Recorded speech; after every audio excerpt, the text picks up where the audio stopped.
tea break. So all that stands between us and milkshakes is Kate's incredible talk. Now, when I saw your book, Milkshakes for Marley, I was like, girl, that's clever. Because what you may not know, and what won't come out in your speech today, is that in Australia, when you donate blood, you get milkshakes at the end as a thank you for the contribution you've made to people's lives. And so, very, very clever, very appropriate, and very playful and on brand for you. So, welcome and thank you for being here today.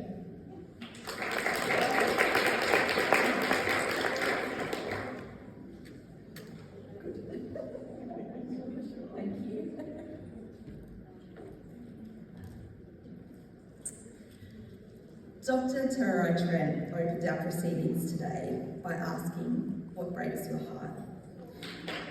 What broke mine was being in a hospital room and being terrified that not enough people had donated blood in the preceding days to keep my daughter alive.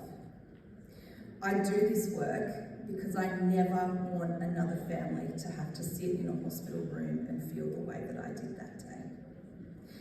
I dedicate this presentation today to my daughter Marley and to my brother Jake, both of whom are only alive today. Thank you to Australian blood donors. So, ladies and gentlemen, I need a favour, and it's a very simple request. I need you to look left, look right, and then wonder. What would you say if you were given just 10 minutes to say goodbye to your child or other loved one, and then to be told they were going to be taken away into an isolation room to die with strangers? How would you feel if you knew that there was a simple and easy way that that child's life could be saved? Because for my child, health knowledge and medical science isn't enough. She's dependent on the best of humans and the greatest acts of generosity that keep her alive. She is reliant on blood donors. I'm Kate Fisher. I'm the author and the founder of Milkshakes for Marley, which is a social enterprise and blood donation advocacy movement, and I am on a mission to end persistent critical blood shortages in Australia and around the world. This is my creative solution to a social problem because it takes a lot more than a hashtag to be a change maker. Now imagine you are in your childhood home. Maybe it's Christmas morning, maybe it's your birthday, a significant family celebration. In the memory of you as a child, I want you to look left and look right and remember who was sitting in your family circle. Who did you share food with around the table that day? Hold that person in your memory as I tell you the next part of this story. My daughter Marley was just 3 years old when she was diagnosed with a condition called seronegative pediatric autoimmune encephalitis. This is a condition that has no cure, it is life-threatening, and it's where her immune system wrongly identifies her healthy brain cells as foreign and attacks her brain. For Marley, the only thing that works to save her in an acute setting and to preserve her life is medication made from donated human plasma. This is called intravenous immunoglobulin infusion, and for her, it's life-saving when she has an acute relapse and life-preserving for every infusion in between. When Marley became unwell, she lost her ability to walk, to talk, to feed herself, to recognise us as her parents. She had acute psychosis symptoms, and then she started having seizures. They started as just brief absent seizures where she'd sort of be chatting to you and then float away for a minute and then come back. And then they progressed to life-threatening status epilepticus seizures, the longest of which lasted for 39 hours. At her sickest, Marley was having plasma infusions every 2 weeks. We'd go into hospital, we'd have 3 to 4 days of treatment in hospital, and then we could take her out of that hospital for 10 days, knowing that we could likely preserve her life for that time frame. In that 10 days, Marley's life and our family were completely at the whim of Australians to donate enough blood and plasma that she would need to preserve her life for another 10 days after that. Because if she didn't get that treatment, she would likely and very, very rapidly succumb to her disease. Something many people don't realise is that blood can't be made. But one blood donation can save 3 lives. I've been watching the media as I've been over here in London for the last week, and there is a critical blood shortage in Australia right now, and they are doing mass call-outs in the hope that people will donate blood, and across nearly every single blood type, they are well below critical levels, and that means that people in Australia right now are dying because they're not getting the blood transfusions that they need. And for me, this is terrifying to not be there, because if my daughter needs it, I won't get back in time. I just won't. There's just no way if she has an acute relapse that I would be able to get back to her in time to be with her. But what is scaring me more, and what has kept me here, is that I am more scared about not using my voice to tell everybody what this situation is, and if I stayed silent and didn't encourage more blood donors.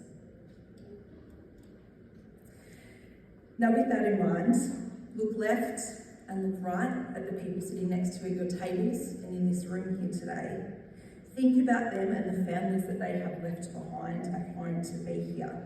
Because statistically, you or one of the people sitting either side of you will need some form of blood product or blood transfusion in your lifetime. Everyone agrees that donating blood is a good thing to do, but we all seem to think that somebody else is doing it. While donor rates vary around the world, in Australia, only 1 in 30 eligible donors ever donate blood. 29 out of the 30 people never make a blood donation, and that is the eligible donors. And when 1 in 3 people need it, this explains the precarious nature of our blood supply.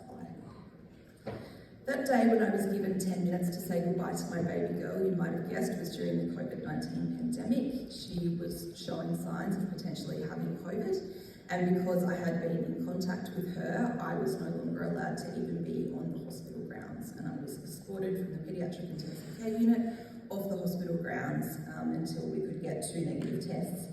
They said it would take approximately 36 hours, this was very early pandemic, to be able to get those test results.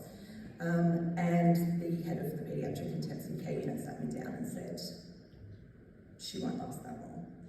What I can offer you is the kindness of 10 minutes to say goodbye while they go and shuffle my paperwork before we alert security.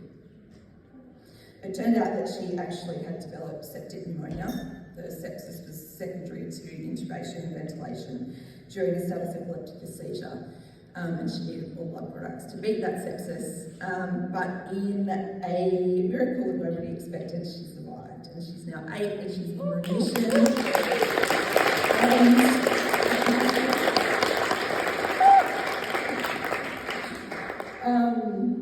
Although she dealt with a brain injury and she is flanked by her seizure response service dog Patty, every day with her is a gift, and it's time that we've been gifted by Australian blood donors. The stories that I tell through the Milkshakes for Marley book and podcast don't focus on the illness or injury that require the need for these people to have this blood. It's about the amazing things that they go on to do with their lives. Is this seeing their family grow up, volunteer work, professional sporting, cultural milestones. For Marley, this has been 5 bonus sets of birthday candles on 5 bonus birthday cakes. And that's 5 bonus years that we have got with our beautiful girl, because blood donors don't just keep people alive, they keep families together. So please look left and look right as you sit on your plane, train or car in the next few days as we all head back to our own corners of the world. As you arrive home and your loved ones greet you, I want you to look at them and I want you to wonder which one of them is your 1 in 3. Which one of them will need blood products to preserve their lives, and will enough people have donated that blood to keep them alive? As you are procrastinating from unpacking your suitcase, think of this little pink zebra representing rare diseases and the pink strawberry milkshakes that my daughter adores and that you will be offered after you make a blood donation in Australia.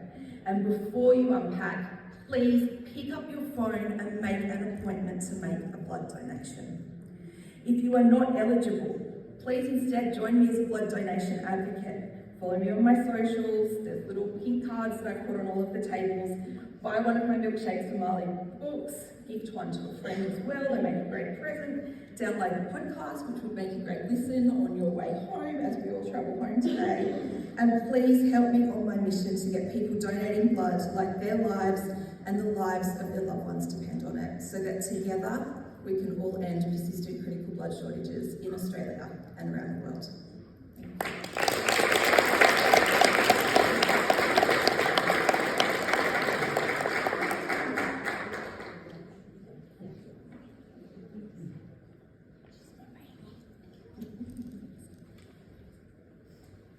It just really hit home, didn't it? The risk of her being here with us today.